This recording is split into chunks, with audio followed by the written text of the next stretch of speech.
First of all, I would like to say thank you for all of you to have this opportunity.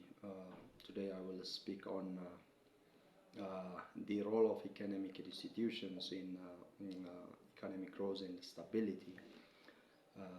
And in my presentation, I'll try to give you certain background introduction points on overview of my presentations. Then I will try to define concepts, especially related to economic institutions and examples of some economic institutions better for that.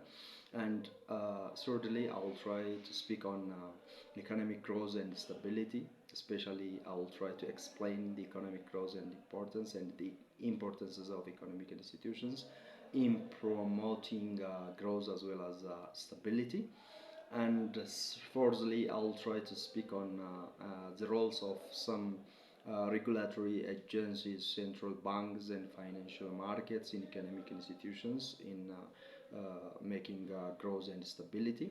And then I'll speak on challenges and some reforms. And finally, I will try to sum up by giving critical conclusions.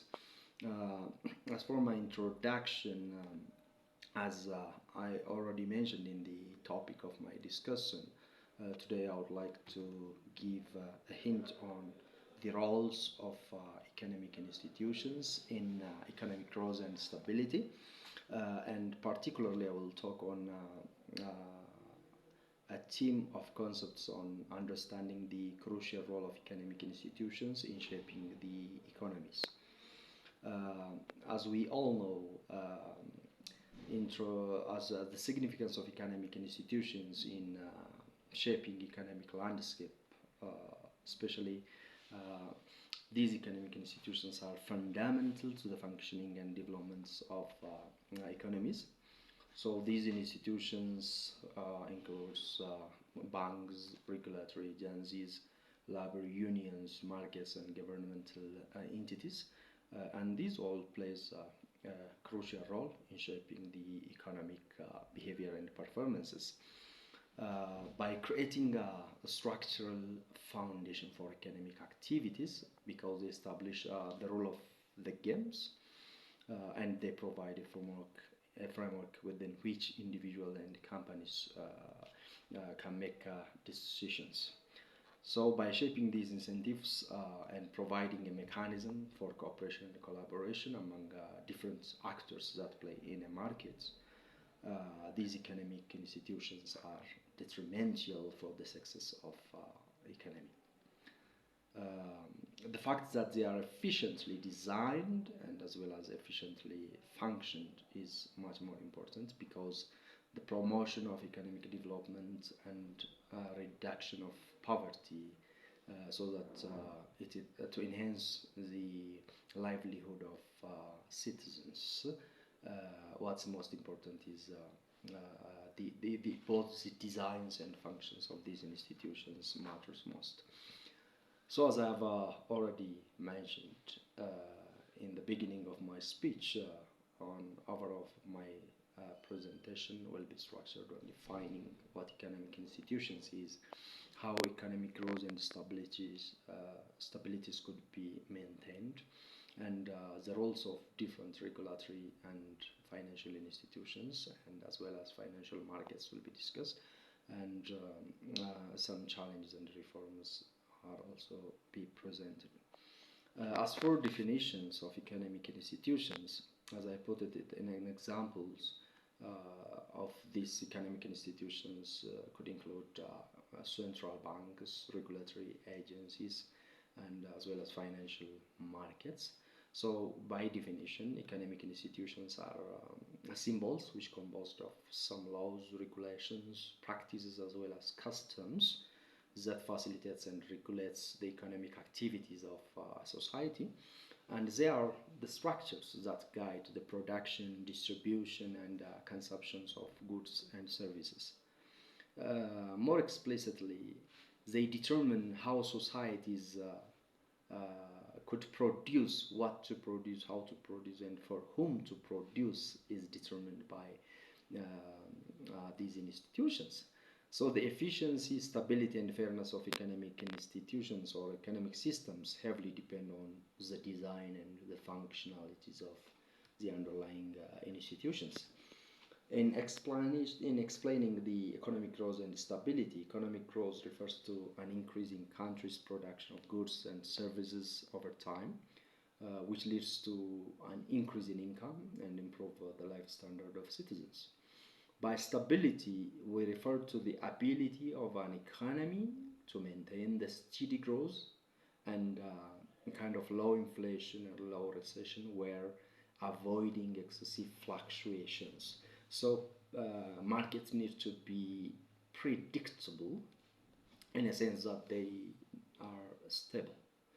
So the importance of economic institutions in promoting this growth and stability uh, is determined by academic institutions, as economic institutions play a crucial role in fostering an environment conducive to sustainable economic growth and stability by providing the necessary infrastructure and regulations to support investments, innovations, and efficient resource allocations.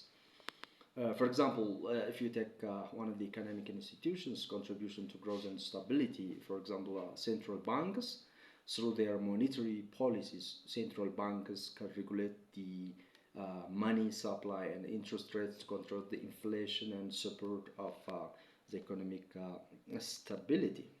So the role of economic institutions and economic growth and stability is the deal of my discussion. So the role of the economic institutions, how they played, now playing, and will play in the future is the concern of my speech.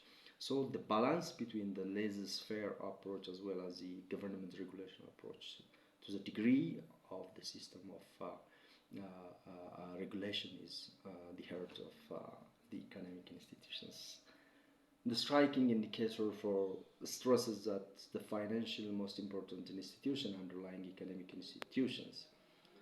The financial and economic institution always played a pivotal role in smoothing functioning of our successful economy. But now, in this session, what is the most important is the two couple questions, especially how the private sector or the private side could do is how much risk to take in regulations, as well as on the public side, we talk of public institution, how much these institutions are able to regulate. So as for regulatory agencies, these institutions are meant for overseeing and enforcing rules and standards in various aspects, for ensuring fair competitions and consumer protection and financial stability. For example, the financial market, on the other hand, a well-functioning financial market facilitates the efficient allocation of capitals, enabling businesses to raise funds of investment and expansions. On the side of property rights institutions, for example, clear and enforceable property rights can encourage investments, entrepreneurship, as well as innovations, which enhances in some way or the other the economic growth. As for legal and judicial systems, a strong legal framework and prudent judicial system protects contracts. It resolves market disputes and upholds the rule of laws, which fosters the stability of economic transactions. Having said this much, all in the illustration of how economic institutions are essential for creating an environment in which we create investment and entrepreneurships. The regulatory institutions are the body to have a need to have an authority, competent staff, as well as analytical framework to take the increasing role they should have in regulating the economy. The mix of these issues is the theme of my discussion to make a public comment or suggestion on the role of regulations of the economy. So, in the beginning, what's most important is considering the role of finance in the market economy, because finance fundamentals or purpose is the scarce saving of the society in the market, the most productive physical asset, helps to get the level of productivity for better standards of living of human lives. The level of saving, if it is not properly managed in a huge, larger proportion, so that to observe the crisis of recession and inflation, saving plays a greater role. So the culture of saving of the society needs to be adopted. For example, if you take the breakdown of economies in 2008, in the greatest financial crisis that happened across the globe, with a special consideration of the US, for example, the depression is too much greater significance as of 1930, but there is no other instance in history that globally, in short of terms physical market of an economy freezing up. So there is one case in 1907 where the cold money market shut down for days, but such an event rarely happens. But the question is how we view such particular incidents of recession is a critical issue, because we felt this experience in an age of 15 or 100 years, so it's not a such a repeatedly happening incidents. So what I suggest is this particular crisis could be solved by adequate capital, as there is extraordinary evidence of lack of enough capital by most countries. So by definition, having adequate capital will absorb all the losses and debts that could be served by economies. The other important point on the role of economic institution could be the regulatory mechanisms of how institutions work in an environment which are not being anticipated. Especially the government through the regulatory institutions is well prepared for unanticipated conditions, but governments do not foresee every circumstances to happen in a market. Even if legislatives and congresses passed a lot of bills one after the other, these unforeseen conditions make it difficult to observe. The second issue might be the emerging markets, because in today's investors are feeling generally that the government is much stricter than before, especially in US. Most investors are afraid of pretty restrictive nature of the market's rules and regulations. As a result, they invest their dollars looking for overseas and investing in overseas. As a result, what this brought is most dollars are losing US, and more capitals are going to other countries, especially to the south. So these emerging markets creates a unique problem for US, and they have a much significant impact on the recessions. The other could be so we need to have some assurance from the international institutions for protecting countries in the floating of these dollars. For example, the U.S. government is not just only dependent on economy of the country, but rather the global market matters most. So these emerging markets need to be overseen. Uh, Having said this much, what I want to add is what these regulatory regions should produce for us an ambition and an outcomes depends on the objective that we set.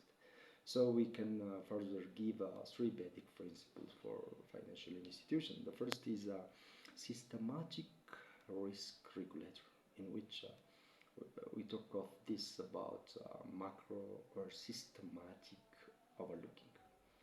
Because to look over everything is a new idea, of course, but it favors that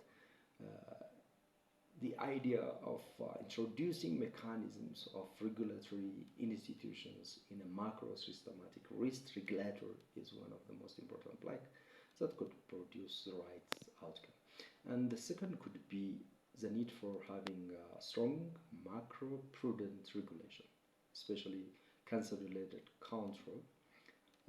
And in this part, what I'm talking of is we need to have some consolidated institutions that can oversee the activities of other regulatory institutions in a given country. The third could be the issue of customer regulations, in which we proceed with consumer protections. There is a need to be some kind of effort for customer protection. So the issue is tough here, but it is really important. For example, if you take a bank, the key issue in a bank should override everything is safety and soundness. When you introduce customer protection, you have two ambitions, so balancing these ambitions is much more important, especially from the consumer protection perspective is so right. So what we see in the discussion that I made earlier is these three remarks, especially the need for having a systematic risk regulator and the strong market prudent regulator as well as the customer regulations helps us most in tackling the recessions that comes. Having said this much, I want to give some concluding ideas on challenges and reforms, especially challenges faced by economic institutions in promoting growth and stability. One of the challenge could be corruption and governance. The other is the regulatory burdens, especially excessive regulations and bureaucratic red tapes can hinder economic institutions to function effectively. So conducive environment for business and investment could be created if these regulatory burdens are kept overlooked. Thirdly, lack of financial inclusion, especially economic institutions may struggle to provide access to financial services for underserved populations, limiting their ability to participate in economic activities and benefiting from the clauses. The other could be weak legal and judicial systems, in which inadequate legal frameworks and judicial systems can lead to challenges in contract management, in property rights, a kind of protection and dispute resolution in the market. So what reforms are really needed to strengthen these economic institutions is firstly anti-corruption measures are important because implementing and enforcing anti-corruption laws and promotion of transparency in governance of the market is too much important. Secondly, we need to have some regulatory reforms, especially streamlining regulations, reduce bureaucratic hurdles, as well as improving the ease of doing businesses can promote more user-friendly aspects. And fourthly, we need to have legal and judicial reforms, just like financial inclusion initiatives. Having said this much, just what I can recap as a concluding remark is in order for economic institutions to function on stability and growth of the economy, people should work together in an enlightened, thoughtful manner. Especially what best regulations can do is the best way to think about organizing this institution is too much important, especially response to crisis management. The second is we need to have some activity, as I mentioned earlier, on objective-based actions. Someone that links or that thinks about the high attitude who follows what's going on across the landscape of financial institutions is too much important. Secondly, a stronger, more focused and more professional people that follow the day-to-day functioning of the business and financial institutions are important for cultural changes. And thirdly, more on focusing on consumer protection, especially the prospect of financial institution can play and the role can be practiced better if this consumer protection gets clear attention. So, in conclusion, what can we conclude from the discussion that I had for the last of thought of my presentation is, in conclusion, economic institutions plays a pivotal role in driving the economic growth and stability. They provide the necessary framework for fostering investment, innovation, and business developments. So the effective functioning of these economic institutions is essential for creating conditions that enable sustainable economic growth, to reduce poverty and to enhance the life standards of citizens for overall prosperity. So the last thing is it's important for economic institutions to shape the economy. Economic institutions significantly shape the economy by promoting stability, property right protection, fair competition, entrepreneurship, investment, and supporting for human development worldwide. So, the future reform in economic institutions are crucial to address challenges like corruptions, regulatory burdens, and financial inclusion, as I mentioned earlier in my introduction. Finally, collaboration between policymakers, business leaders, and civic society is essential for a resilient, dynamic, and overarching financial institutions' role in keeping the institutions' stability and growth. Thank you so much for listening.